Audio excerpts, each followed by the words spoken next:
আইলৈ অনুৰোধ কবি আৰু আবৃত্তিকাৰ নীলাঞ্জনা শৰ্মা বৰুৱা।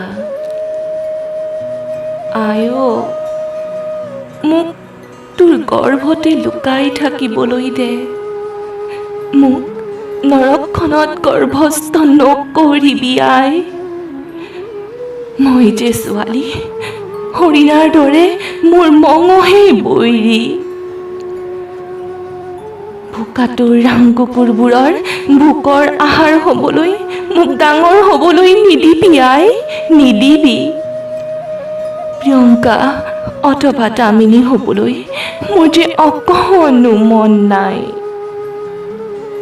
নৰপিশাচকেইটাৰ কামনাৰ পৰা বাচিবলৈ মই যে বৰ নিৰ্বলী আই। তই পুৰুষৰ মাতৃ হ, কাপুৰুষৰ নহয়।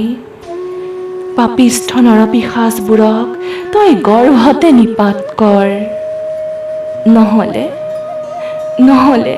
ফুলৰ দৰে কোমল তোৰ ছোৱালীবোৰ যুগে যুগে কামনাৰ বলি হ'ব। আৰু তই গোটেই জীৱনটো এনে পাপিষ্ঠক ভূমিষ্ঠ কৰাৰ অপৰাধত নিজৰ গৰ্ভকে গালি দিব লাগিব আই, গালি